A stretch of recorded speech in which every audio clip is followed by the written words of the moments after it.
How's your week been so far? I hope it's been great, and I hope your day ends fabulous today.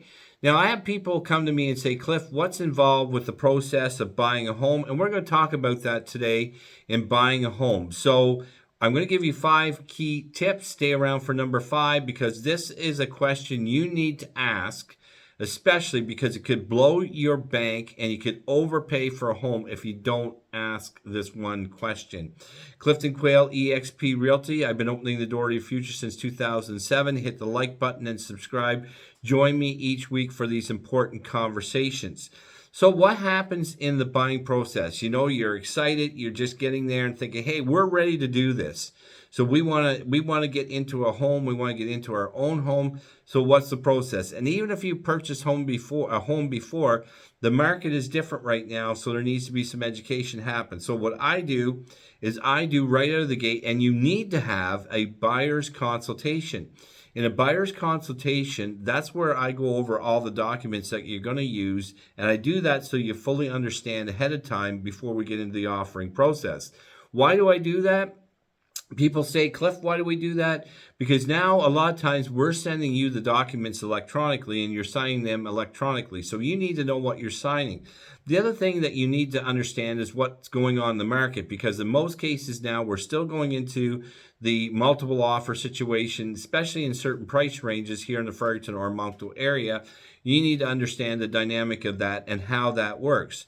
You also need to understand, I do an analysis of properties that we're going to be offering on, and I make sure that you're not going to overpay for a property just to get a property or go beyond your budget, simply because if you're looking down the road to sell that property, you may end up paying more than you really should for the home. Now, some people, that's fine. They're okay with it for whatever reason. They're willing to go way over to get that house just to get it. But you know what? I advise you differently. And I say that if you are in a place where you're secure, do not be in a rush and be patient to get a home.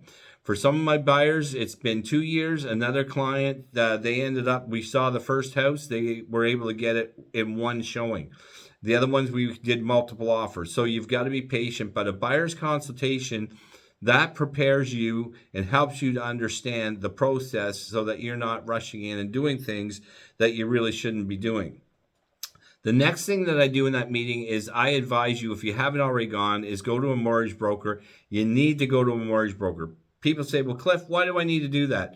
So that you know your budget and you are prepared to offer. We only have a limited time to get a letter of finance. It's one of the conditions that I go through. We cannot be doing that whenever we're in the process of going to put an offer in and you don't even know what you can spend. I've even had agents ask me, is your client pre-approved and do you have proof that they're able to to offer on this property? And I say yes, because you know what? We don't want to waste everybody's time by throwing in an offer. The seller goes through it and accepts our offer and we're not set. So that's an important factor. Another thing is know what you want in a home.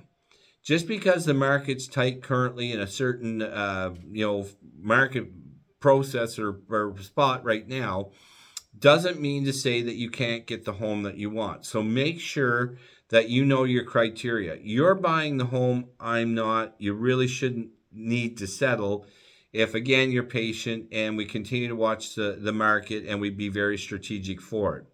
Now, how do you offer? In the past, we would put an offer in, we wouldn't be competing, and then you would negotiate back and forth once the offer was in. Now, you need to use an escalation clause.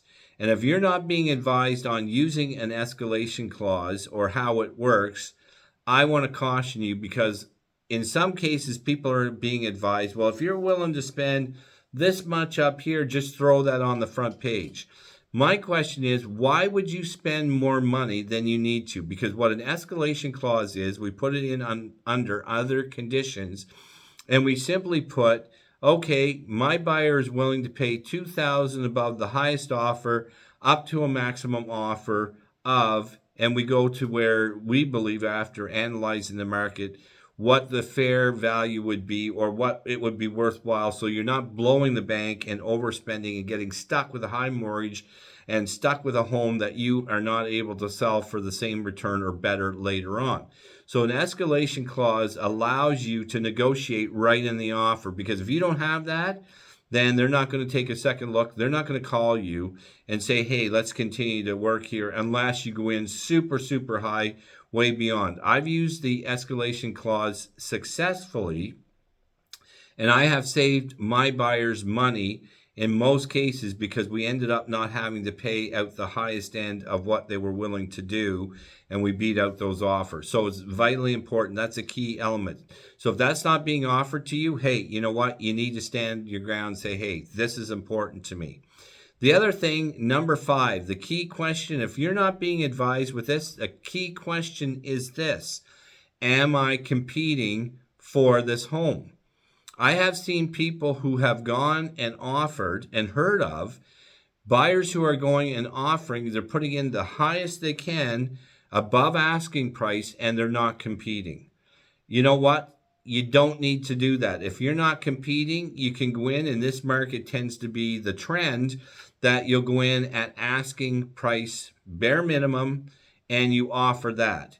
But in some cases, people think, oh my goodness, if I going to get this house, I have to go this much over, 20, 40, 50, 60,000 over. And in some cases, that it's the case when you're using escalation and you are competing. But if you're not competing, why would you spend more money than you absolutely need to get this home? So keep that in mind. Ask that question. Thank you for joining me today. Remember, you matter. Clifton Quayle, eXp Realty. Thanks for sharing this time. God bless. We'll see you again next week, if not sooner. Enjoy your time.